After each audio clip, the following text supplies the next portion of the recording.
What's going on, everyone? Welcome back to the Seeking Excellence podcast. Today is one of my favorite episodes. Of course, I have my wife. We've been married for just over 2 years. We just hit our 2-year anniversary right around when this podcast was recorded. And so if you know our journey, we had a baby about a year in. Our son is just about to turn 1, and he's just been a huge blessing in our lives and just really awesome to have around. But one of the things of our journey is that I came from a background of really not ever expecting to have a stay-at-home wife. I dated women who had careers, some who were nurses, some who were CPAs, and were just a lot of whom were very career driven. And so it was just kind of an assumption for me after having a working mom myself. My mom just didn't work 9 to 5. She also a lot of times had to work weekends and overtime. She worked very hard for me to be able to go to Catholic school. So this idea of being a stay-at-home mom was never on my radar. And now I've come a long way to where I really think that it is the ideal. And so we're going to talk about that today. We're going to debate that a little bit. We're going to get into some of my journey and my experience to coming to my stance on this, my stance that I know is fairly strong and kind of a hot take on the aspect of being a stay-at-home mother, but I think is really good for the church, for the family, for the world, when we can strive to make this happen. And so just to give it a little bit of context as well, I'm going to be doing more kind of coaching and content and videos, especially geared at men and husbands and fathers, to talk about ways that we can help to make that happen, right? I had to get creative. As you know, if you know our journey and our story, you know that that's true. From our Airbnb to my speaking to other, ventures that I have going on, it is not done without sacrifice, and it is not done easily. And so I think that that's a real thing, and it's a real concern that people have. And I don't think that you need to necessarily rush into it. And there's a lot of caveats you can give in that realm, but we're going to talk about a lot of that. The episode covers a lot of those things. But first, I want to tell you about today's show sponsor, which is Candid Dating. If you've been watching this podcast or listening to this podcast for a long time, if you're watching on YouTube or you listen on Apple or Spotify, amazing.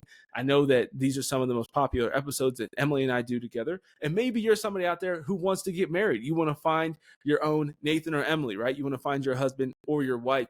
And Candid Dating exists exactly for that purpose. And so Taylor, my friend, she's been on the podcast before. She founded Candid Dating as an opportunity to give Catholics a different option for modern dating apps. And so you have a lot of modern dating apps where it's swiping and all this kind of nonsense. Is really just judging somebody based on a few pictures of them. And so there's no swiping involved in Candid Dating. What they do is kind of these live events where you can meet 7 different Catholics for 7 minutes each. And at the end, you simply decide if you want to continue the conversation or not. If you both select yes, then you'll be matched in a chat after the event to exchange as much or as little information as you'd like. There's no swiping and there's no profiles. You create a free account that only their team has access to and knows how to best match you based on your interests, your age, and things like that.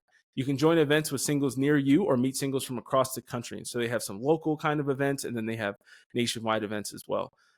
Many will use Candid Dating as a way to get back into dating. If you've been out of dating for a while, or maybe you've never really dated before, it's a great way to get some practice, meet a number of different people. You can kind of work on your conversation skills in a very low stress, low pressure environment. And their experience emphasizes seeing others and yourself as a gift, getting out of the mindset of flipping through a list of features and experiencing the human heart that is across from you. And so you can get 50% off your first event using the code excellence as your promo code. You can visit candiddating.net to learn more. It'll also be in the show notes in the description of this episode, where you can click on that. You can also find them Candid Dating on Instagram. All right, without further ado, let's get into today's episode. Today, I am back with the absolute love of my life, my beloved wife, Emily Crankfield. Oh, hey. How are we doing today? I'm doing well. How are you? I am living the dream. Just happy to be back here with you. I love it. Excited to chat. Another episode of Seeking Excellence. And especially to get into, as we like to talk about, the marriage, family issues, things like that. And so today, I don't know how, spicy you plan on getting or any hot takes you plan on sharing today, but we're going to generally just kind of talk about our experience of you being a stay-at-home mom, how we made that decision, what it's been like, some of the practicals of it, and all of that. And then obviously my side of it too, and just thinking about the provider role. I was recently reading maybe we can kind of kick off with this article from NerdWallet. And so they were talking, I did a reel about this recently, but they were talking about how there's a very, very low percentage of millennials that don't have children that are planning to have children. So that number is about 25%. So it said that 25% of millennials who don't have kids already are planning to try to have kids someday. Wow. Yeah, which is pretty wild. So just That's 1 crazy. in 4 of the parents, it's about the same number of parents who have children that plan to have more children, just about 1 in 4 of them for millennials. And then it says, millennials who don't have kids or plan to have kids were asked why. Nearly 2 in 5, about 40%, it's 38% to be exact, said it's because the overall cost of raising a child is too high. And so I think that in that world, that's obviously the biggest pushback we tend to see with this topic of stay-at-home moms, right? Living on a single income. What's the thing called? 6 single income, countless kids, or the silks. Silks, single income, lots of kids instead of the dinks. Yeah. But we have this rise of the dinks, the dual income, no kids, and you see people that are, living pretty well on that. And a lot of people are just afraid, I think, of having kids in general, then let alone bring in some Catholic or more traditional thought of living on one income, and it gets pretty scary. Yeah. I'd say, we wrestled with that for a long time too, it seemed like, let's see, we had always had in mind the idea of me staying home, or like that was the goal. I would say, like, especially once we got married and everything like that, which we could probably get to your kind of conversion to wanting this, which I feel like would be an interesting thing to talk about. For sure. Something I've wanted my whole life, just because that's what my mom was, a stay-at-home mom, and that's just what I knew, and that's all I've ever wanted to be. I remember somebody one time asking me, like, I was leaving the Culture Project, I was a missionary at the Culture Project, and they were asking me, like, I was trying to figure out what to do next, and they're, what do you want to do, like, with your life? And I was like, I just want to be a mom. You came into my life like probably a month after that conversation, or 2 months after that conversation, which is funny. But it did seem out of reach financially for a while, or just like you had set some like benchmarks, since Nathan is in charge of the finances, the CFO of the family. I don't want that to sound like, oh, he like held me to these benchmarks or whatever. Like, we didn't come up with them together, but Nathan is the financial expert of the family. Thank you. You're welcome. It's heavy Nathan praise. makes literal PowerPoints for our monthly budget. This is true. Full of gifts, full of all that kind of stuff. It's make really it fun. entertaining. Yeah, he makes it entertaining. Yeah. But kind of like the Michael Scott explained to me, like I'm 5. Yeah. But you make it like it's like fun to you, It is. The financial component of stuff. So absolutely. Yeah, I think it's very exciting. So the beginning of this, strategizing, planning, all that stuff. Right. Once I left the Archdiocese of Denver, one of the things that Nathan gave me was like a PowerPoint presentation on my retirement plan, is what we called it. That's right. And it had all these financial benchmarks that just, they were, in some senses, if we had stuck with those kind of financial benchmarks, we would have, I don't know how many years you would think that it would have been for me to keep working part-time. Probably a year and a half would be my guess. Yeah. Still just like a little bit longer and stuff. And then through personal discernment and like prayer and just kind of different things in the last couple of months, we just kind of decided to jump all in and surrender it to the Lord. That's kind of like been the journey to where I am now. Right. I guess because I'm going to be stepping away from even my part-time work in like 2 weeks, 3 weeks or something like that. So, so it's been an interesting journey. What was your like initial question with that? I was just kind of thinking of like how we've gotten to this point. Yeah, I didn't even ask one, I don't think. But I think my question that came up, the one that came up while you were saying that, is just kind of taking it back to, how did your mom, being a stay-at-home mom, influence your decision to want to be a stay-at-home mom? That's an interesting question. I don't know. it's kind of interesting now. There's so much that like now being a mom, you almost think backwards to like my mom doing those things, and there's so much that's like that happens when you're not aware of it, Yeah. Like Jordan doesn't realize everything I do for him every day, but it's almost like now, see, I'm gonna get emotional. It's only like 5 minutes. You're getting started. I'm already getting emotional. The waterworks. Let it flow. This is a safe space. You're free to feel your feelings. But it's interesting now, me pouring out so much to him, I realize how much my mom did that for us, and was like, like you start to like have this like new admiration and recognition of what your mom did and all that kind of stuff, and everything that she, all the ways she served you for those years. And so I truly believe that a lot of it was just like, things I didn't even like comprehend, but I just like knew that like her being there all the time was a net positive in my life, right? That like we have the best memories of like she would take us to the zoo like every week. We had, memberships to the zoo and the museum and different things like that, when we weren't in school, whether it was during the summers or before we were in school or anything like that. And yeah, we just got to like do things with her and be with her. And I think now in hindsight, I recognize how much it meant, if that makes sense. And I kind of just feel like it was like natural for me to want the same thing because it was so good for me and my siblings growing up, And yeah, I just loved, we were in school, we weren't homeschooled, but she was like always at school with us too. She was like always volunteering. We had these reading things in the hallways at school where they would like pull you out one by one to like test your reading and stuff. And she was always the one running the class or, bringing food for the teachers. And I just like saw that a lot. And that's what I wanted to do as well, Yeah. So yeah, I don't know if it was ever a conscious thing of but more just experiencing it for my whole life. It was like, that's what I wanted to, just wanted to be with my babies. Just made it very clear to you. Yeah. That's awesome. And then, when you were going to like college and things like that, how did you ever have any moments of changing, when you're working in DC, like, did you ever have any temptations to say, maybe I do want to pursue a career? Yeah. I would say DC was probably the biggest one there. Because I studied theology and youth ministry. And so I always like kind of envisioned myself like working for a church or working for a Catholic school and like my kids still going to school or something like that, that kind of maybe being a part of that, or like just volunteering, I guess, maybe if I wasn't working full time, being able to volunteer. Right. But then, I worked in Washington, D.C. for one summer as an intern in college. And the whole life really pulls you in, Oh, I'm sure. Like it is so fun. Yeah. And it's, but I do think that. Yeah. And exciting. I think anytime you get those kind of unique behind the scenes experiences, exclusive experiences, it's hard to decline that. It's hard to not be attracted to that. For sure. And just like the like glitz and glam of it all and being around important people and all that kind of stuff. Right. I will say though, because this, a second example just came to mind. I feel like the Lord has always kind of blessed me with just like a healthy recognition of how certain things like that would take away from my dream of being with my family or with my kids. And like, for example, growing up, fun fact, I wanted to be a sports reporter. I wanted to be specifically the sideline, like girls that are at baseball games, like following around the team and everything. It was really interesting because through a long story, we got really close with the actual like TV reporter for the Rockies at that time, who was like my idol, and I just like loved her so much, you know? And now this is bringing up to mind, like I had this very pivotal moment, like maybe in middle school or high school. I don't even think it was in high school even. Like I was pretty young, where it just like hit me that she like never had kids. She was married. She's now divorced. And she just like had never had kids and was like always working. And I had always said I wanted a lot of kids and whatnot.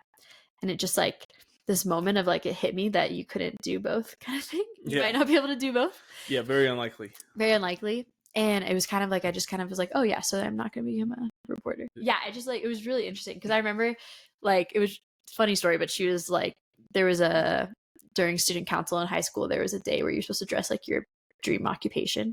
And I was on student council, so I was sharing it on my Facebook, and she commented and was like, I can't wait to see what you're gonna wear, because she still like thought that I wanted to be a reporter. Like it was still like, it was still pretty current. And I was like old enough to put it on Facebook, and I remember being like, I don't know what to tell her that I'm not. What'd you wear?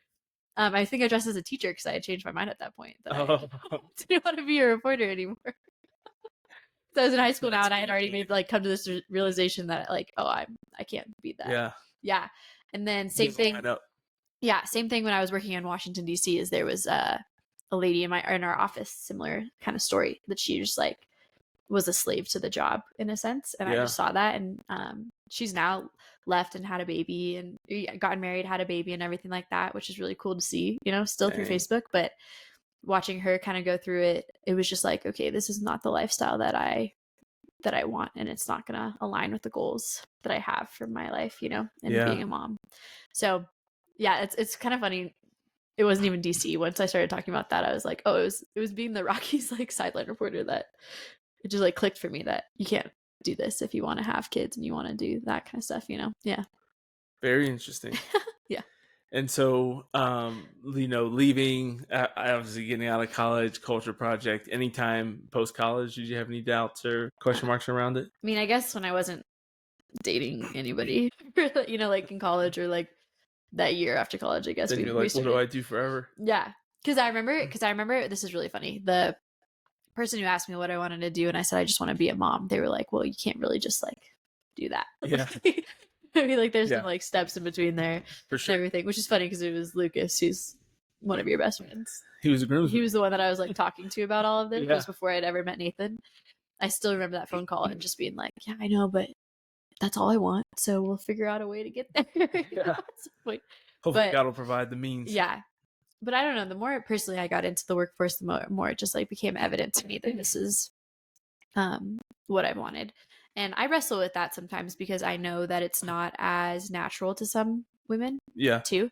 And so I feel like I don't want to just like sound like, oh, everybody should do this because it comes naturally to me, if that makes sense. You know what I mean? Like I want to give that caveat is like I understand and I have plenty of friends and people in my life that don't feel that way. And I really empathize with that right now just because being a mom is so hard. And like, and I only have a 1-year-old or like almost 1-year-old, you know, like there are many days where I'm like, I kind of wish I was just in an office and he was, you know, with a daycare with our moms or something like that. You know, there are many days where I'm just like break down and I'm like, I'd rather be in an office right now, you know? And so I understand how that can happen, but overall haven't looked back on it at all for sure. Yeah, that's awesome. Yeah, it's kind of interesting. It is. How much of do you think, and obviously this is just totally speculation, but what percentage of either women out there, even you, like what percentage of do you think the capacity or the tendency or the leaning towards being a stay-at-home mom is natural, like kind of a nature versus nurture question? Interesting. How much do you think is that like societally driven, your family experience, or just kind of God-given natural? It's always a dangerous question. Yeah. You know? I mean, purely on like empirical data, I guess, of like my friends or people I'm around and stuff like that. Yeah. That have become moms or different things. Actually, no, because now I think about people that contradict a lot of, like there's a few people that contradict that, but I do feel like the ones who had it growing up are the ones that are like feel more inclined to it, if that makes sense. Sure. Or the ones whose families did, you know, or parents both worked or whatever, feel more inclined to do that as well. There's definitely, that's not like a rule for sure, like in my friends or anything like that. Like I've seen people break that on both sides, you know? Yeah.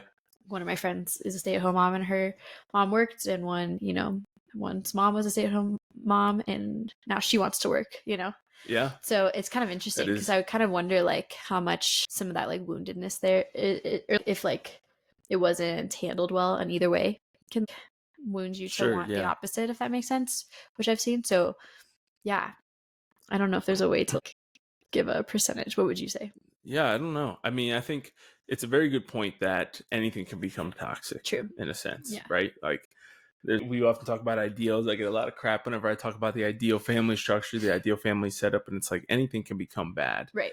And a lot of times people will use those exceptions when the ideal is played out, but played out poorly or in a toxic manner. And they'll say, see, this is why it doesn't work for everyone. And it's like, well, there's some other things that are missing there, which are pretty fundamental to it being successful and it thriving in the way that it's supposed to. So I think that's big. I think for a lot of the women that I've talked to that seem to be anti it, I think that there's a capacity thing.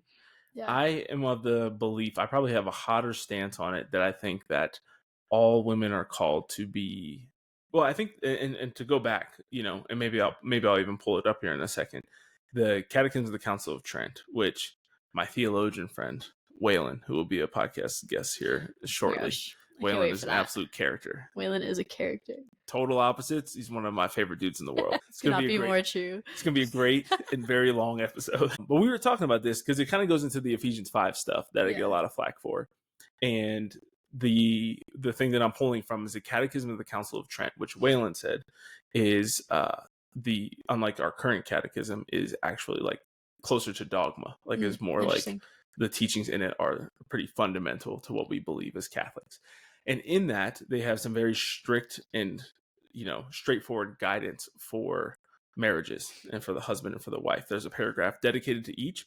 It really reinforces Ephesians 5, but then it gets into what I think is the best way to handle it, which is not to say, well, look at what the woman has to do, look at what the man has to do. It gets into, and the other thing I think is really important about the Catechism of the Council of Trent is I can't remember, I know it was overseen by St. Charles Borromeo, is my belief. And then maybe I need to look this up so I can confirm it. But there's another saint that basically like actually did the writing of it, but it was like two saints, two canonized saints that did this, right? It was not just like some random people. But I love that they break it down into the paragraphs that specifically hit on what a husband is supposed to do, what a wife is supposed to do. Interesting. Yeah, you should look it up. All right, I'm gonna look it up real quick. I think that's really interesting. And with that, like, we had heard some hot takes. If anybody follows me on Instagram, they know that I love the series of books that I got for Christmas called the Summa Domestica. Yes. And in it, she does, like, I remember somebody, when they saw that I got that, gave the caveat of being like, oh, she has some hot takes. And I was like, oh, what's her hot take? And that person said, oh, she just believes that, like, even if it's a financial burden to your family, the mom should stay home, kind of thing. Yep. And that she does kind of flat out say that in the book, but she gives practicals of how to, you know, what then is your role as the stay-at-home mom and wife to, you know, be frugal with your spending, especially with grocery spending, and learn how to garden, learn how to, you know, hang your clothes on the line instead of using like the dryer is like one of the things, you know, save electricity, all that kind of stuff, and all that goes into it. So she doesn't just like say it and then leave it out there. It was really interesting how I was reading that right around the time that we were really wrestling with this of like diving in without the financial cushion that we felt like we needed to have, if that makes sense. And that kind of encouraged me in that. And I literally messaged her on Instagram just to thank her for that once we had finally made the decision, because it was, I think, her boldness and her just like directness, and then also being like, here's how you can make it work. Here's how you can like decide, you know, and there might be some cuts that you have to make, but yeah. Did you find it? Yes. So I got my stuff here. So, and I'll finish my thought that I was going to with this. So, written under the supervision of St. Charles Borromeo and promulgated by St. Pius, was the most comprehensive and authoritative statement of Catholic doctrine ever published at the time. What I was getting at is, I think that what they wrote here for the chief duties of the husband and chief duties of the wife are still valid. And so I don't think that there's really ever a good reason, except for like extreme need, for a wife to work like a full-blown career, especially once they have children, outside of the home. I'm talking like 40 to 50 hours a week, traveling frequently, that kind of stuff. Yeah. To me, that's where you get where it's almost undeniably problematic. Yeah. And I think, why is that? I think it's because of what they say are the duties of a wife, what's meant to be the wife's chief priority. Now, I'm going to read parts of both of them. They're kind of long, but we'll link to them and everything here at the end. But I just want to get on here. It leads with the duties of the husband. So again, like, why I think this is so good is because it lays out both sides, instead of like, you know, if you listen to my Ephesians 5 podcast, it's always like, well, ladies, you only have to submit if he's doing this and whatever. My whole thing is, why don't we at men's and women's conferences, marriage conferences, talk about both? Sure. But men's conferences, women's conferences, how about the men? I try to teach men how to do the husband thing. Yeah. You try to teach women how to do the women's thing. Yeah. And we just do that. And there's no like subjectivity of, well, if he's doing this, then you do that. Now, obviously, when it comes to stay-at-home mom, the husband does need to be doing his part, which we're going to get to, in order for you to do yours, right? Exactly. All right. So it says here, it is the duty of the husband to treat his wife courteously and with honor. Herein it should be recollected that Eve was called by Adam his companion. The woman, says he, whom thou gavest me as a companion. And hence it was, in the opinion of some of the fathers, that she was not formed from the feet or from the side of, or from the head, but from the side of man. It is also becoming of the husband that he be constantly occupied in the exercise of some honest pursuit, with a view as well to provide the necessities for the sustenance of his family, as to avoid the languor of idleness from which almost every vice flows. He is also to keep his family in order, to correct their morals, and keep them steadfast in their respective employments. And so that's really big, that's right? Really, and St. John Chrysostom says the same thing, that the head is meant to provide for the members of the body, right? That is his chief responsibility. And obviously you have morals and other things when it comes to leading the family, but that is really, really key there. That's one of the main roles of a husband. And I think that whenever that gets neglected, it's really problematic. For sure. I actually, this is kind of random too, but earlier today I took a screenshot of she's like an Instagram, like growth expert kind of person on Instagram. Yeah. And she was like, Instagram seems to be a highlight reel. I know I'm jumping all over the place, but I swear I'm tying it together. She's like, Instagram seems to be a highlight reel, so here are some things that I struggle with. And like the third slide said, at times I struggle with being the sole income provider for my family, in which my only role was being a mom. There's a lot of pressure to continue to make my business work, and sometimes it takes the enjoyment out of running a business. And to me, when you have secular people pointing that out, like it's kind of like the birth control thing. It's like, yes, you're not built for that. Right. It doesn't mean you can't do it. She can. She makes a ton of money. She's posted sometimes of like the month she's had. Yeah. She's capable of it. She's deeply unhappy. Yeah. I would venture to guess her stay-at-home dad husband is also deeply unhappy. Getting to the duties of a wife, bringing it home. The duties of a wife, let wives be subject to their husbands, getting into all that stuff, be focused on adorning yourself with interior beauty, not just the outward beauty. But then it gets into, it should also be the principal study of theirs to train up their children in the practice of religion and to take particular care of their domestic concerns. Unless compelled by necessity to go abroad, they should willingly keep themselves at home. Interesting.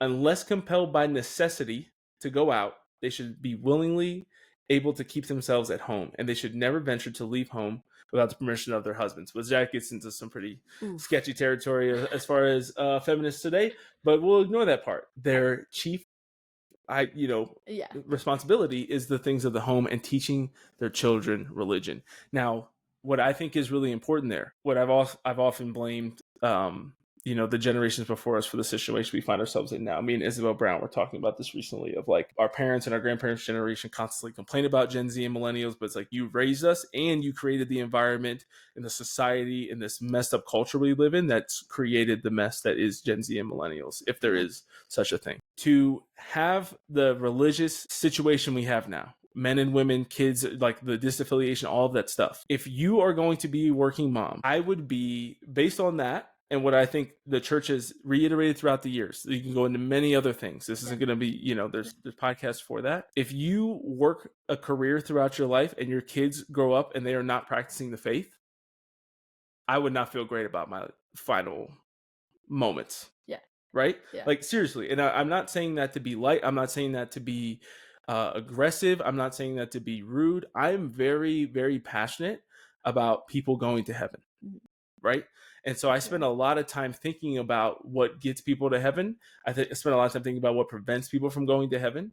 I'm not saying that you're damned and going to hell if your kids don't go to mass anymore and you're an adult. Yeah. What I'm saying is, as a person who's thinking about it now, I don't think there's a lot of value in retroactively thinking back. And, if I'm a 6-year-old mom listening to this, like, you don't have the information. That's, God is merciful. God understands. I think that we have a responsibility to teach people what is the role of husbands, wives, what is the role of fathers, mothers. And we have a responsibility. We're not just like, ignorance. We're still culpable in some of our ignorance, right? Yeah. If I'm going to voluntarily become a father and husband, a mother and a wife, then I have some responsibility to know what the hell I'm supposed to be doing. Yeah. What does that look like? Yeah. God created this. Obviously, there's a plan. I have responsibilities in this. What are they? Our responsibilities different. Yes, we're both supposed to pass on the faith, but you see here, the saints are saying that your primary responsibility is teaching our religion, our faith to the children. I model it out and live it out. And if I don't do that, I'm also held very culpable, obviously. Right. And we know the stats on that like your work might be spurned by me not living it out well. But at least even if you're working, your primary responsibility, the things of your home, which I think almost forces you into at least part-time work, or at least a career that is not going to be dominating your life. If you give your all and you prioritize passing on the faith to your children, the formation of your children, and they choose to grow up and reject the faith anyways, so be it. Yeah. You can't control what they do. Yeah. But I think you get yourself into a precarious and tricky situation when women are like, I'm going to pursue a career, and like, not discern about it, not pray about it, not be open to staying home. Just full blown out, I'm going to do this because it makes me happy.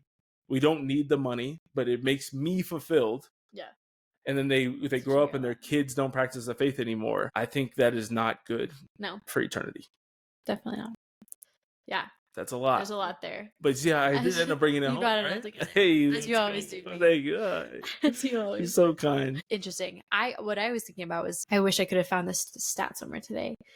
But I've heard this like thrown around a lot, that there's like a large percentage of women who were like, when asked, felt angry at their husbands for not making enough money. Do you remember that stat? I feel like I've seen it on a few reels recently. I don't. Yeah, but like I mean, I remember the idea. The idea of like this idea, and that kind of it's goes like back to the secular thing. Yeah, that's what I was thinking. It's like the same kind of like secular thing with that. But I do think that, you bring in like the teaching of the faith. I think of like with Jordan, even just like in my when I'm with him in the home right now, he's like just starting to say Jesus, right? Whenever he sees like a crucifix. And it's because for like a week, every time we would pass a crucifix, I would say, "Hey Jesus," or there's several in that "Good house. night Jesus," or something like that, right? And so he's like throughout his day hearing, you know, the name Jesus, or like, especially now that I've like cut back from work, I can take him to daily mass more. And so we've been like going to daily mass more. And I feel like once I was able, you listen to Hallow. We listen to Hallow while we're doing breakfast. We're doing like that kind of stuff. And so it's me, like, that's how I live out my spiritual life right now. And it's just like, he's a part of it. And it's not me. I was thinking about if I was still working at the archdiocese, like I would still get to go to like I would still get to pray at mass, you know, at noon mass, and just like be by myself and like enjoy mass and all that kind of stuff. But like now I like wrestle him in the back, you know, at 8 a.m. mass, but that's like where he should be. Where else would he be if I wasn't bringing him there? And think about the vast majority of working moms we're talking about, I would imagine, are not working at the archdiocese. Yeah, exactly. So there is no, you know what I mean? Like, so there, even the things you're doing that are distracted throughout the day of going to daily mass, of listening to Hallow while you eat breakfast at 9 a.m. or whatever. Yeah. Like that opportunity is gone for most moms that choose to. Yeah. And so it's just like, it's just really interesting how I wonder if he would have caught on to it as much if I only had like certain times of day with him, you know, and like, obviously we, you know, go and kiss the cross before we go to bed, you know, and all that kind of stuff. But I do just feel like it's just like, it's all of our life right now, you know, and I'm just trying to teach him that through those little things. Yeah. Yeah, I don't know. Do you want to talk about, like, as we're talking about all of this, kind of your conversion to it? Because you didn't really initially ever think that you'd have a stay-at-home wife. Yeah, it's very true. Do you want to talk about that? So, I mean, so most of the women that I dated previously were like very professionally driven, you know, nurses, CPAs, like things like that. And so I just never, I mean, my mom worked above and beyond, right? Like she worked a lot of weekends and evenings and things like that. And she did that so I could go to private school, and we wouldn't be here where we are today without it. So very grateful for, shout out to Sandy. Shout out to Sandy. Thank you.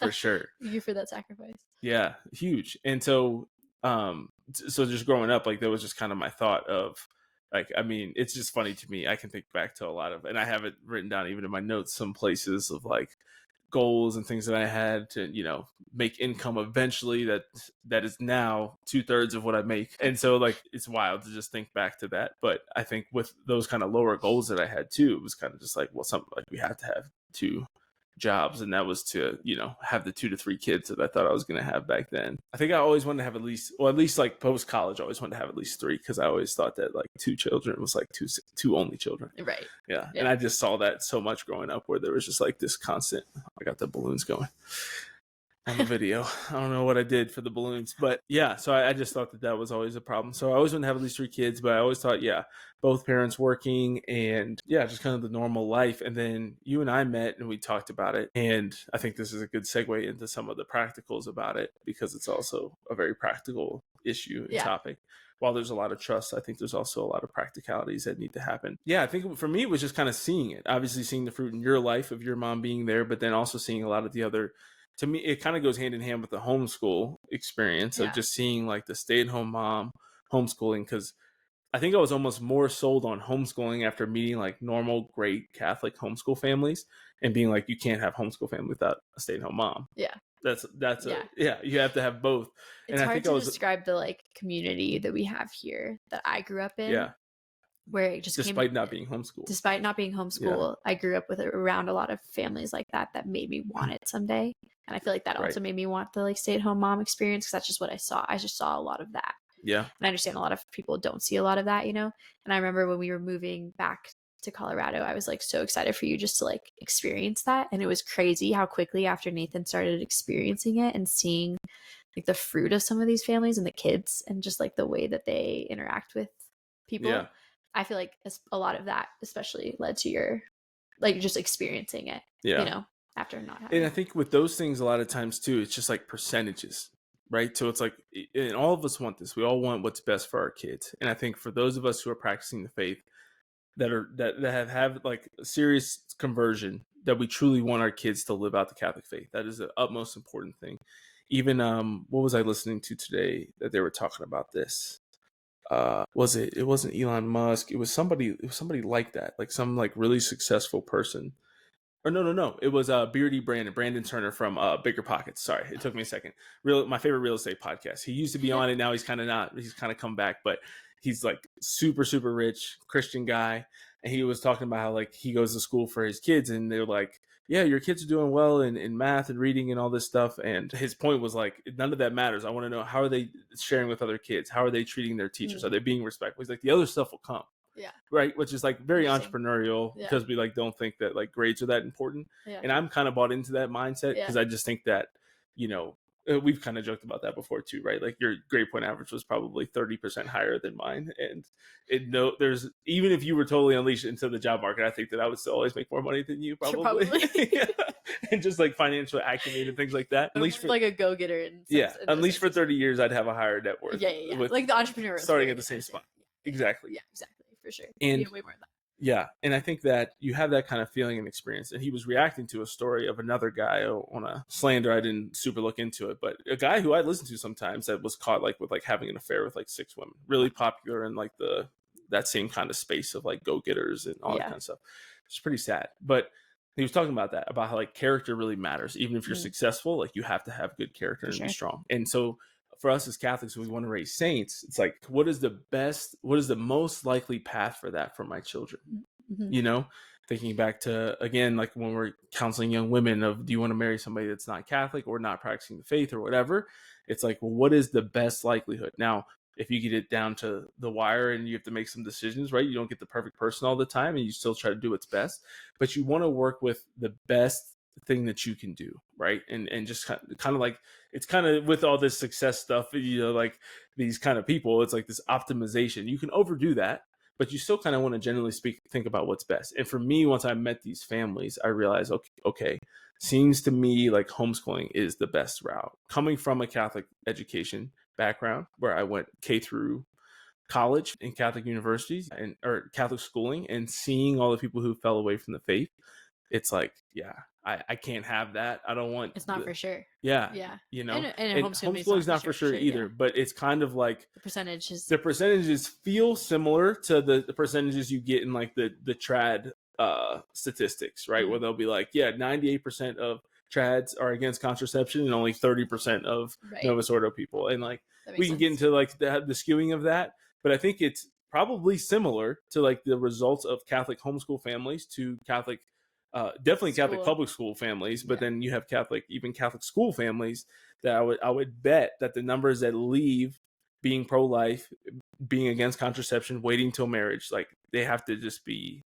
And so I was convinced, I think my conversion was actually first to homeschooling. Interesting. And stay-at-home motherhood was kind of like a necessity to that. Yeah.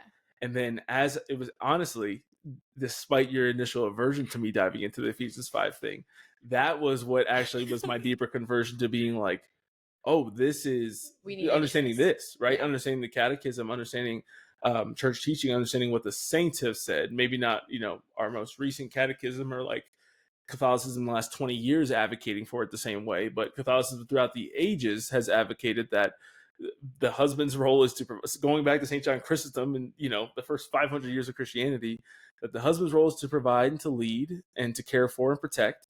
The woman's role is to love, respect, and take care of the things of the home and the formation of the children. Yeah. And I was like, that seems right. Yeah. Far be it from me to argue with St. John Chrysostom. Amen. That's my dude. As you're talking about this, I would love to hear your thoughts, because I just feel like I would often say, like, in our first, like, these first 2 years now, it's been 2 years since we got married. Yeah. Happy anniversary. Hey, happy anniversary. 2 years of marriage, but even like when we were engaged and you were living in the apartment that I moved into and we got married, and there was oftentimes like, I came over for dinner almost every night just because it was right by my office, wanted to hang out together. We were getting stuff ready for the wedding and everything. And I just remember for these, like, I guess 3 years now, just feeling this like tension.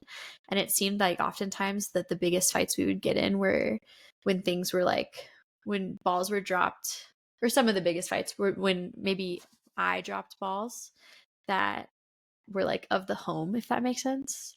While I felt like I was still having to like be in an office and like do all these things, and that I did just want to be in the home, you know what I mean? Yeah. I felt like there was always this tension, and I remember I kept just saying to you like, oh, like once I'm not fully working or once I'm not, you know, all this kind of stuff. And while, you know, things aren't perfect, I do feel like a lot of some of those tensions have like, you know, simmered down now that I've been able to like do some of those things more, you know what I mean? Like whether it was like chores or things that got dropped, or and not necessarily you just getting mad at me for it not happening, but it being like, let's like all just like do it kind of thing, you know? Like it just felt like there was just like just a murkiness of roles when I was like still working full time. Yeah. Does that make sense? I will say the one exception I think to the improvements is it took about 3 months to get the pretzel crisps. But the pretzel crisp thing, it still hurts. I forgot the pretzel crisps. You stink. It took a long time. Pretzel crisps, and I totally forgot about it. Took a long time to get them. You know, but other than that, I would agree it's been pretty much perfect. But you know what I mean? Is like I just felt like there's this tension for so long, and it was just like I was trying to do both sides. Well, the reversal, we also talked about that, the experience of me being home. That was the other thing. To the office. Yes, he was at home working from like a home office, and I was at the office, so I was leaving every day. And in my mind, I'm like, well, why can't you just like clean up after yourself like during lunch, and like I come home to this mess or like all this kind of stuff, because it's more of like my mind that I can like do those things, you know, as I go or whatever. And he was like probably working much harder, but like wasn't at home, you know. So you didn't have time, but in my mind I think you do, you know. It was just like, it was kind of a weird dynamic once.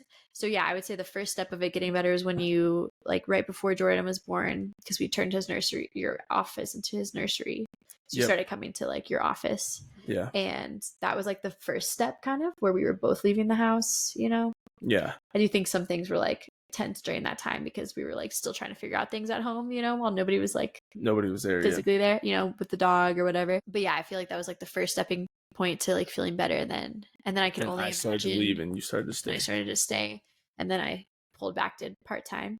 Right. And then now I can only imagine in the next few months, because I still feel like honestly that was like the tipping point to make us jump, which I guess we could get to now of like.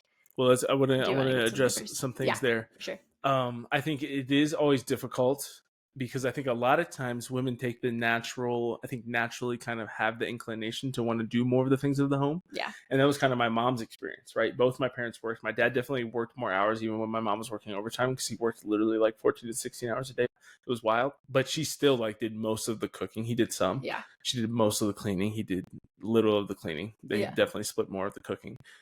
She did all of the laundry from what I recall. And so you have that, right? So you have this place where typically the woman still kind of does a lot of the womanly things, the things of the home. Things, the domestic things. And so that was kind of like our beef, I feel like, to an extent, was like, well, these are still kind of like more your realm. Then you throw in on top of that where like your job was in a sense almost more demanding. I mean, I was gonna say minus we have to travel, but you still had, but it was still very stressful, or like, you know, took a lot out of you. But like, in order for us to even live in that apartment, let alone buy a house, I had to make twice as much as you were making. Yeah, for sure. Right. And so like, I'm home all day, but there's like these home tasks that need done. And you're like, why can't you do these? You're home all day, almost seeming like I'm not working, but I'm like, this career is like our future. Yeah. You know? And so there's so many factors that get thrown in. Yeah. And so you think about that, where whether the mom's taking more of the at-home responsibility, but she also makes more than the husband, or vice versa, right? Where the husband's making more of the money, but she's also working for her passion.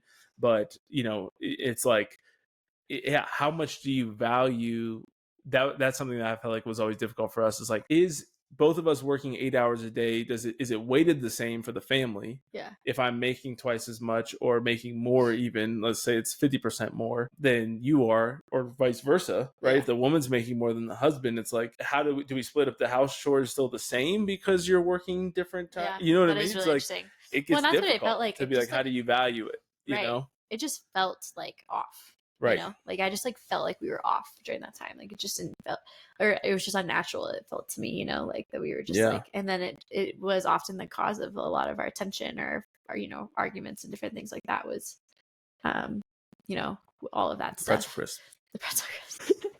Crazy. But I gotta drop something. But I do want to speak to that though, is because I feel like this has been said to me before. Yeah. Of a fear of being home, of being like, oh, all those like chores or all these other things are gonna fall on me. Yeah. Or just the child, like all the baby stuff is gonna fall on me. Like, I don't want to stay home because I don't want those things. But it's like, if your husband is out bringing home, you know, the money to provide and everything like that, and what is your job? Like, what else would you do if you weren't doing those things to like help support the family dynamic, you know, and to help support the like, what's going on in the house? Like, if you aren't doing those things, what else are you doing during that time? And I think that's maybe if people do like see it in that way, like I just see it as like my work, you know. Right. In some sense, everybody's called to work. Yeah. It is my work, like it's my job. I think there's been this there's an interesting movement similar to the dinks, like the dual income no kids. Yeah, I feel like women that I got into this long debate with a feminist under a post that was kind of talking about this woman wanted to be like a trophy wife or a stay-at-home wife, and not like in like the religious sense of like really trying to like take, but just like I just get to live, like I get to retire at 31, and just like brunch and get your nails done and like have fun all the time. And it's like nobody really gets to do that. I mean, you're really, really, really attractive women that marry 60-year-old men. They get to do it. You know, like there's a place for it in the world. But not a role that most want. It would just be but it's very uncommon and it'd be very unfulfilling. That's what I mean. Unfulfilling. Like, it's fun for like a year. Yeah, I'm sure it would be for a little bit. But. Yeah, Candace Owens kind of talked about that in the recent podcast I listened to her. Talking about her experience on the Whatever podcast and talking to, she actually shared a personal story where she had a friend who she ended up partying with like Wyclef Jean, and her friend dropped out of school and like stayed with rappers in Miami basically for like a year, and then was like 3 years later like thrown aside. And 10 years later Candace sees her while she's traveling and like has a family and all this stuff and working and, you know, crushing it. And this woman was a receptionist at a hotel, and she kind of talks about how like it came full circle. Like she lived the dream for like 2 years, didn't work. All their bills are paid for, given a car, all that stuff. And then like once they're done with you kind of thing. And like I feel like that's kind of the mindset even of like the OnlyFans generation of women, right? Is just like, why just want to like have a lot of money and not do anything. And you have men that kind of have that same perspective, and it's just not healthy for anybody to think that. It just leads to like greater depression. But I want to know your question about the or your opinion on the picking up after your husband things. I have an opinion on this as well. I'll share afterwards. But do you kind of know what I mean? Like there's this kind of question about, or I feel like women complain about if they're staying at home, like, or even women that like don't stay at home of just like cleaning up after their husband. Yeah. Interesting. Shoes are all over the house. I think that for this example, I guess shoes all over the house. If things get absurd or like are really bothering you, like you have like a place to like say something to you about it, obviously. Or like for me, for example, I was like, let's come up with a solution. Like we'll find a place to put all of your shoes. You know what I mean? And then like ask you to like respect that kind of thing. Which is always a good question to ask yourself when you're repeatedly frustrated with something, to just say like, how can we institute a system or is something missing that would actually be the simple fix to this? And just help out, maybe this person just isn't being malicious. Right. Yeah. I think that's my biggest thing that I try to think of when I am very tidy and I like everything to be in its place kind of thing, you know, and maybe excessively at times. Depending on who you ask. But so to me, like even if you like leave your like toothpaste just like on the sink, like I like put everything away, like I just do it kind of thing. Yeah, and it's just like my like way of going. It drives me nuts, but it is nice when it's cleaned up. We only have one. We don't have like if we had a dual vanity, I would let you do your thing. I could have my side. Yeah, if you had your side. That's good to know. Yeah, future. Wow. Future house. I'm gonna have all my stuff out. You can do whatever you want with that. Oh, I can't wait for that. When I'm trying to get my big old makeup thing out, and your stuff is all over in the new build. In the new build. Someday.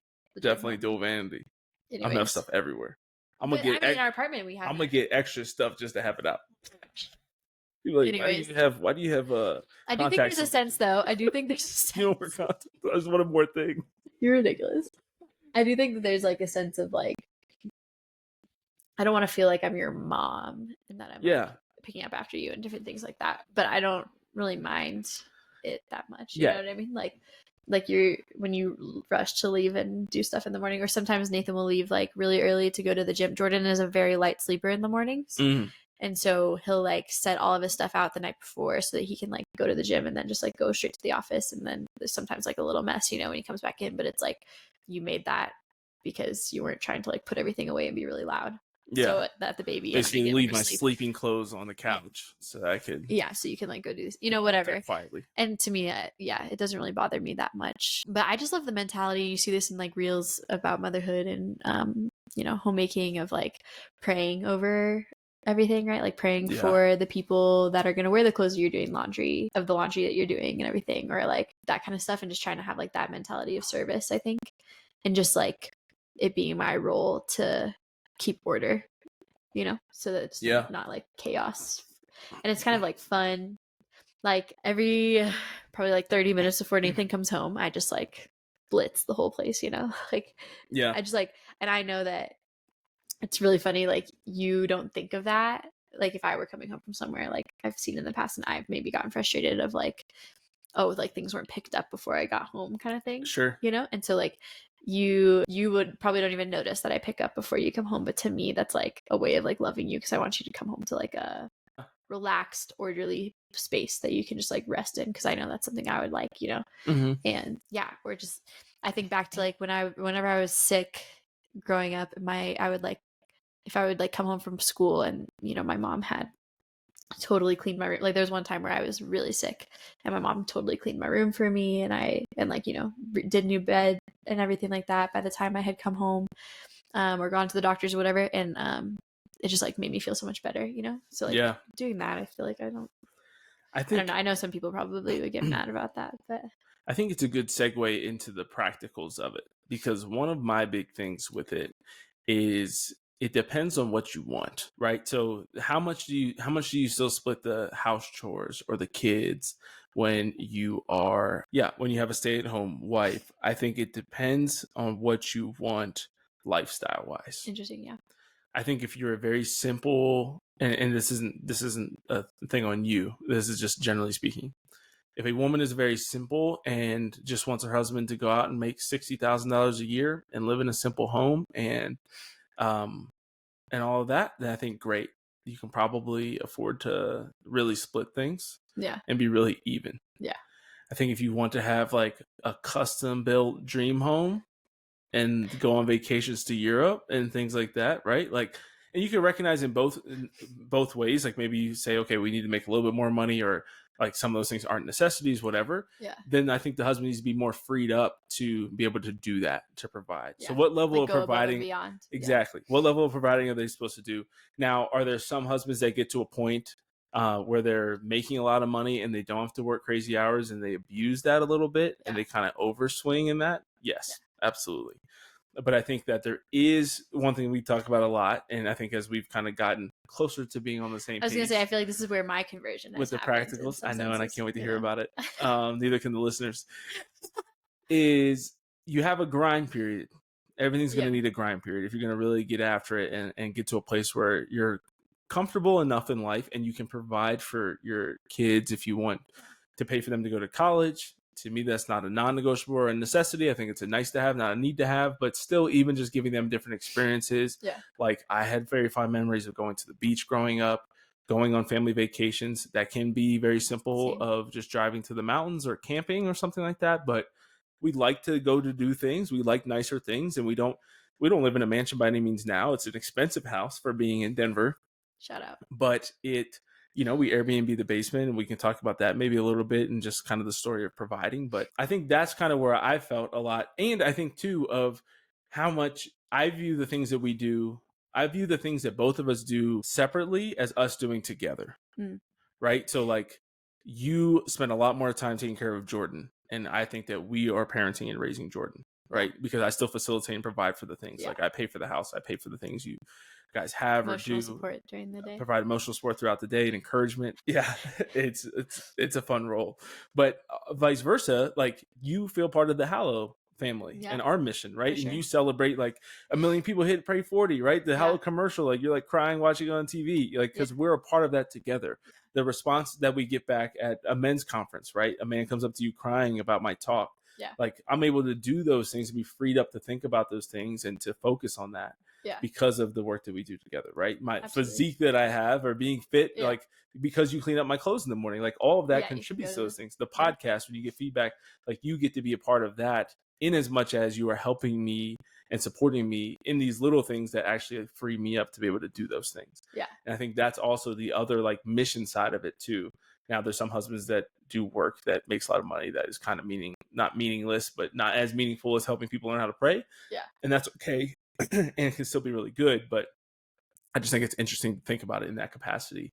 And I think too much when you get into some of these women who are like, I'm not picking up after him ever, make your own lunch and stuff like that. It's like, I don't like that. I don't think that's it. Well, that's the thing is it's like we're on a team together, right? It's like a holistic view of this thing that like everybody is like we're on the same team. Everybody's like contributing something, you know, right? Like, there's something there, and that's been my kind of journey recently of just being like, if there's, you know, I complain about the Airbnb or I complain about your hours or different things like that, and it's like, well, I get to be with Jordan, and that was like my all goal, you know. And if we didn't have those things, like I wouldn't get to be with him, you know. And so in those moments when I'm like kind of like down about those things, I just have to keep reminding myself of that. And same thing is like you always say is like right now we are setting up a lot of the foundations, you know, and we are doing all these things so that we can have more freedom and more time together in the future, or, you know, like have a lot of that kind of stuff set up in the future. And so there's like a grind aspect of right now. And you do like, I mean, Nathan does so much. If you could see like how much this man works, it'd be crazy, you know. And not even just for like Hallow, but like I mean, I'm sure you guys know because you see Seeking Excellence and everything. Like this does not just come easily, you know. And this is on top of his day job, and so like, and there's a lot of other things on the side as well. This is not it. All right. So just like that's something I've been constantly reminding myself of, you know, and just like being grateful for that. And just being like, okay, how can I contribute as well, you know, and trying to learn and take things more seriously. I've been like creating budgets for the first time in my life for like activities and stuff, and like choosing things, you know, like landscaping, like doing different like landscaping and stuff, and just like there's things I want to do in the backyard that I would probably normally pay somebody to do, and I've just been like trying to do it myself during nap time so that we can like save some, you know, like all that kind of stuff, advertising, making choices, making choices, different things. And so just trying to figure out ways to support that. I love it. Do you want to talk about how much time do we have? It's gotten pretty long. We got one more thing. Great. The only other thing I wanted to talk about was like kind of the experience of throwing out the like financial markers. Oh yeah, that we've had. Well, then we'll do two more things. So I just want to talk a little bit about the man's perspective of providing. Okay. Do you want to talk about that first, or do you want to talk about that? Yes, actually, I think it would be a better lead into throwing out the markers. Because in the end, we can just talk about trust, and we trust in the Lord. And that's a good place to lead. Finish it off. Tell us about the man's perspective of providing and what that means to you. And so I think you have the practical aspect of it as well. Let's take a time. I just heard something. Matt Miller has Broncos sending 3 first-round picks to Cardinals to move up for JJ McCarthy. Can you imagine? Would you buy a jersey immediately? Got it back? Well, two last things. 2 things. I think it's very important to talk about the trust. Oh, both are very important. I think it's a beautiful experience, So when it comes to the male's role of providing, I think there's this great quote that I shared on my story the other day from Dave Ramsey that says, yes, God feeds the birds of the sky, but he does not drop worms into their nests. And this kind of goes into, I have a recent YouTube video that I did on just kind of encouraging men, if you're going to study theology, study something else as well. There's nothing bad with studying theology. I believe in liberal arts.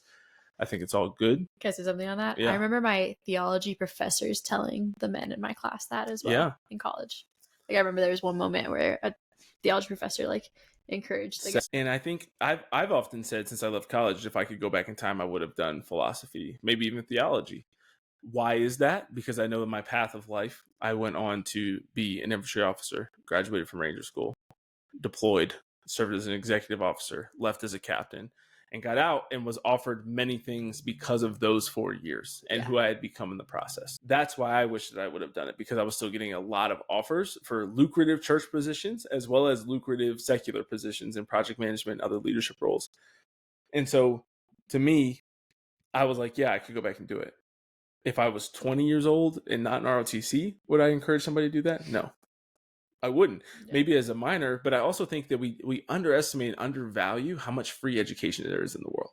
Yeah. You know, like I think just the fact that I was offered, I told the person, because we forget so much when we leave college anyways, right? It's just a fact. Yeah. That I remember being in a youth minister interview when I was getting out of the army, and I applied for this role, and this woman was like, you don't have, she was like very, very degree heavy as an individual. Wasn't like, she obviously wasn't the pastor, he was the final decision maker, but she was like the DRE or something. And she was like in studying to get her master's in theology, and she's just like, how can you teach this or be a youth minister if you don't even have a theology degree? And I said, ma'am, I'd be willing to go toe to toe with anybody who's 26, 4 years out of college. I'd be willing to go toe to toe with them on any like FAQs of teenagers. I said, ask me a question.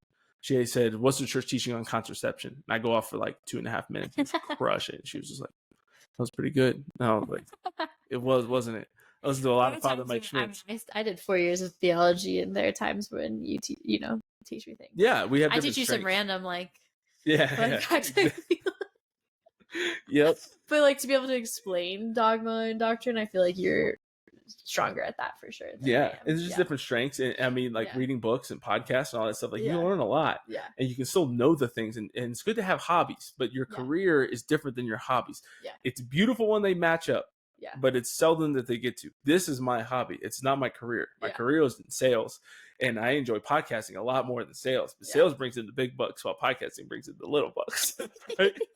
And so hopefully podcasting will someday bring in the big bucks, but it doesn't yet. And so it's like, I build this on the side, right? After the work day, we come in and we do this together while we're trying to build this thing.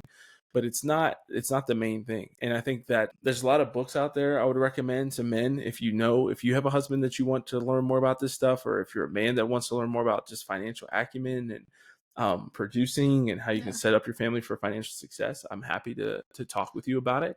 There's many good books that I think a lot of times Catholics don't read these books. Things like Rich Dad, Poor Dad by Robert Kiyosaki is a classic, because he has some stuff that's not Catholic, right? And they're going to share things that aren't conducive to Catholic teaching. And I don't think there's anything really immoral in Rich Dad, Poor Dad, but sometimes the focus can be overly on money. I think a lot of Dave Ramsey stuff is really good from the Christian perspective.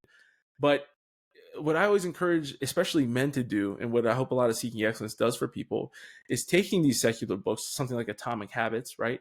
Rich Dad, Poor Dad, or there's plenty of other things, 12 Rules for Life, right? And you take the wisdom out of it, ignore and shred out the things that are not conducive to the Catholic faith, but you take the wisdom that does apply to our faith, and you actually embody that and you implement it into your life, right? And that's what I think a lot of these things have done for me. Grant Cardone says some wild stuff. Has some of his stuff been helpful in my goal setting and just financial planning and getting after it? Absolutely. Yeah, for sure. But I don't take spiritual advice or family advice from him. Yeah.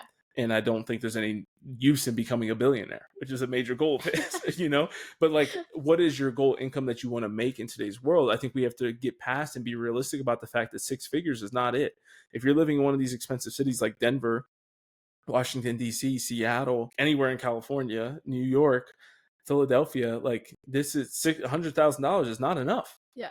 And so you as a theology major, you're thinking like, oh, well, maybe I could work as the DRE or at the archdiocese and make $85K. It's like $85K is not, especially, and that's talking about, if you want to get into having 4, 5, 6, 7, 8 kids, you got to be able to think about what are some alternative routes that I can take, and getting interested in things like sales, things like real estate, things like other side hustles that you can create, right? That's what, like you were just describing, we have multiple things going on, because I'm thinking about, okay, we only have 1 kid now, and I see how it's still fairly tight, especially being in sales because it's so seasonal, right? Yeah. The early half of the year is kind of tighter for us, and then we get a lot of reprieve in the summer and into the fall. Well, and very practically, like, one of the only reasons why I was able to stop working at the archdiocese was because many months prior, you came up with the decision, or like the idea, to Airbnb and house hack and different things like that. Yep. So that would eventually replace my income, and it did. After listening to probably hundreds of hours of real estate podcasts and reading several real estate investing books. But it's only through that, which was like,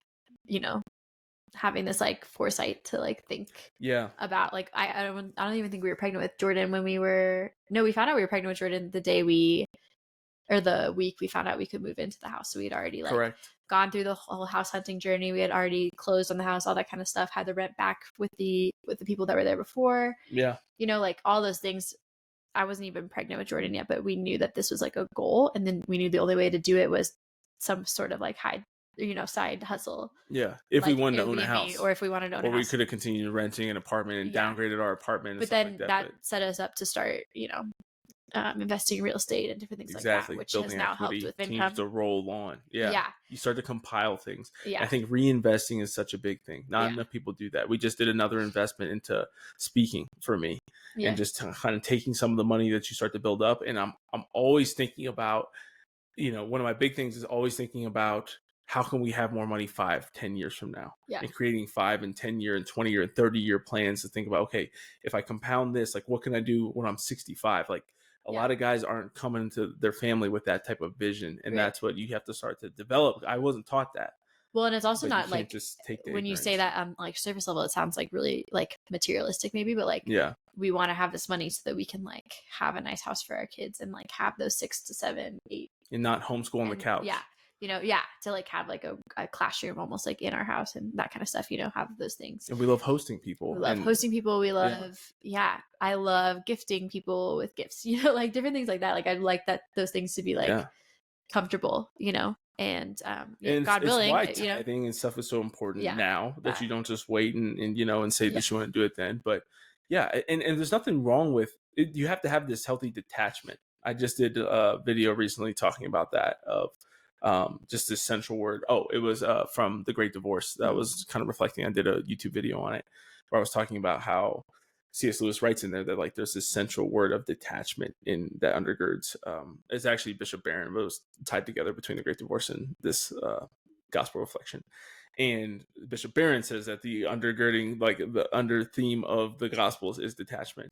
And so we create all of these plans, and God has better plans than us. And I try to do it prayerfully, and you kind of go with like the things that he's given you as desires. John Eldredge's book Desire, I think, really does a good job of describing the fact that God, like the things that excite us and the things we have desires for, are not inherently bad. What's bad is when we start to sacrifice our faith and our morals and God for those things. Right. And so for me, it's really important now that I work next door to the church. Like I'm spending my time in prayer. If I'm doing my 30 minutes in the church every day, then the things that I'm working to outside of it, I think, are good. When they start to overtake that, that's when it's bad. For sure. Right. When they start to take away from I cut out my prayer time, and then I cut out my family time for the sake of pursuing more and more money and just having more. That's dangerous. That's dangerous. Yeah, for sure. But when you're doing it all in alignment, and I'm spending a great time with my wife, going away so we can celebrate our anniversary and do a little staycation, that costs money. Right. Going on family vacation this year. We didn't go on one last year. That's going to cost us money. All of these things are expensive. And so just to be able to have things when somebody else needs something, to be able to be a person that has a little bit of extra to give them, is not a bad thing. And all it takes, it doesn't take a lot more work. It just takes more discipline, a little bit more intentionality, and a little bit more planning and vision. So that we can actually make the most of the time that we have and the things that we have. And how can we take the money we have and reinvest it so we have more 10, 20, 30 years from now? Amen. That's what people are missing. I love it. But there is a huge element going along with detachment, with trust. Because you have to be willing to say, okay, maybe it doesn't work out. Maybe I pour my life into this podcast, never make any money from it. I give all my money to people who are editing everything, and then it just kind of goes to zero. Who knows, right? It could all kind of come crumbling down. You never have any idea, really. And that's where I was going to leave it. It was just this last story that I love telling people nowadays. Please. Of, I was working part-time. We had these like financial markers, all this kind of stuff going into this year, going into 2020, and still just like feeling this tension, especially as Jordan was getting older and like more mobile and more aware of things. I wasn't able to get my emails and my work done as well. And I just felt like I was always exasperated, and that I would see him if he like didn't sleep well, if he was having a bad day, I would get like angry at him because I didn't get to do my emails. And it was like almost like, am I even being home? Am I even like getting to like be with him and all this kind of stuff that we had hoped for? And so the real tipping point for us was Seek conference. Oh Lord. If anybody saw us at Seek, we were a literal mess. We both were working full time. We didn't have a babysitter with us, so whoever wasn't working. We did not have a good time. We did not have a good time at Seek. And no not fault only of that, Seek. no fault of Seek, no fault of our employers. Yeah, any of that stuff. We were just like a straight up circumstance. whoever wasn't working the booth was with the baby. I would like put the baby down, and then I would go work the like 9 to 11 p.m. like shifts. And if you know me, I don't go to bed after 9. Try not to. The goal is 9. The goal is 9. And so it was a tipping point, and I even felt bad. Like I didn't feel like I was present to my work either. You know, like I felt like I was like letting my team down in some senses, you know, in different things. And so that was like kind of the tipping point, and we had we both felt that. Very crucial conversation when we came home in these chairs, actually. That's right. Yeah. These chairs. And it was just like at a certain point, Nathan was just like, okay, fine. We like, why don't you just stop, kind of, you know? Actually, while I was at Seek, and that at the same time, I'm reading this book about like Summa Domestica. I saw a post on Instagram that was talking about like the same thing, that this girl, she thought that she had just like the perfect setup when she had her baby. She had a part-time job, and it just still was like not like, you know, going well. And she quit it like 6 months in. And then I was talking with a huge mentor of mine who's a mom of 6 kids, I think 7 kids. And she was just talking about being at the Seek conference and being just a support for her husband, who was, you know, working throughout the conference and everything like that. And I was just asking her about that, and she's asking me about these markers, and she just said, you guys should just surrender it. Like you should surrender it and see like what happens, surrender the finances and all that kind of stuff. And so once we made that decision, you know, I talked with West Coast Catholic, and I talked with Mari and Trey, and told them we had made that decision. It was like weirdly hard, but I just knew like we were going to dive in. And like within 2 or 3 weeks, some like other financial opportunities came up for us as a family, and you got a promotion at work, which all made up the difference of what we would be losing now with me stepping aside. And to me, that just was, somebody told us to surrender it. And I was like, all right, let's surrender it to the Lord. And then the Lord provided like literally within the month. Yeah. You know, and there's like been even more opportunities, like things have come up. And so many things have come up since we like literally since Seek, all these like other, you know, streams of income, potential streams of income and stuff like that have come up. And so it's just been like really beautiful to see, the Lord. For sure. Yeah. And like you said, it all could come crashing down, but you just trust in the Lord and that He will provide. And if you have your priorities right, you know, He'll and provide. You got to have that Philippians, you know, 4:11 and 12 mindset of I can do all things through Christ who strengthens me, obviously verse 13, but being able to be content in all situations, right? And St. Paul talks about being able to live in abundance and need, in plenty and in want. That's what it's really all about, right? And recognizing like, okay, and that's something that we continue to grow in, you know, in realizing like, okay, there's still some months where it's tighter, or there's times where we go through periods where we did a no spend January just to kind of reset for the year and just be like, okay, no additional spending this month. Nothing. We're continuously testing out different ways of budgeting each month, and you know, it's always growing. You know what I mean? But ultimately, we got to a place where we just gave it over to God. We're like, this is what we feel like you're calling us to, and we want to do what your will is for our lives. And so we trust in you, and it's definitely been a lot better. I think we're excited for you to be more fully present and be able to walk away from the part-time work, and excited to hire you here at Seeking Excellence. Yeah, so. I guess when I say I'm walking away from part-time work, I am going to be working for Nathan outside of the home. That's right. In some senses. Yeah. We'll still be inside the home. In the home, but like for Seeking Excellence. And the home mission. Not necessarily doing in the home mission. There you go. Which is great. We're all on the same team. Yeah. We're all on one team. We're more thoroughly, I think, on the same team in this, which is great. So with that being said, a huge shout out to our local supporters for Seeking Excellence. We're very grateful for you, especially the new local supporters that joined this year so far. We've had some great new supporters, and that's gotten us to a point where that's not really losing money for us anymore. I think we're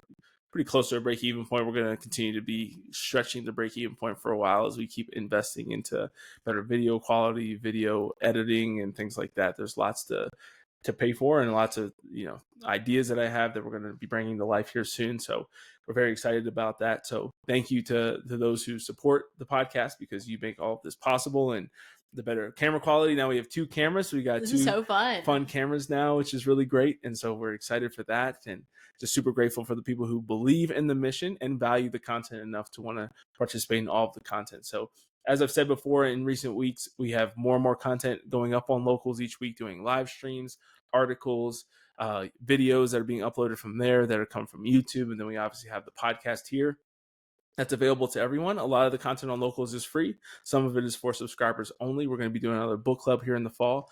Emily is going to be joining me for some of the live streams and content that we'll be doing on Locals as well, which I'm very excited for. And we'll be diving more deeply into some of these practical things. So a lot of the live streams are geared towards what I call coaching calls. And so every other week is going to be spiritual coaching, kind of Bible study or just reflections on the spiritual life. And then the other weeks will be focused on the other 6 pillars. And that's where we're going to deep dive into things like budgeting. So if you're wondering about, Rich Dad Poor Dad, what does it talk about? Like, I'm going to be going into these books that have changed my life that come from these different pillars and really analyzing, like, what is an asset? What is a liability? And we're going to be getting into the practicals of excellence. And so if you want to join for some of those things, like I said, a lot of it's free, some of it's paid, but you can join for as little as $10 a month as a supporter and get access to all of that content. And so we invite you to join us on Locals. Thank you for being a listener, a supporter of the mission. Even if you're not able to financially support now, and you share the podcast, you review the podcast, you even just listen to it. We really appreciate that. It means a lot to us. And we're grateful to have you on the team as well as we strive to share this message with the world. So, Emily, thank you for joining me today. Hey, thanks for having me. Always a pleasure. And until next time, for all of you out there, be your best. God bless you.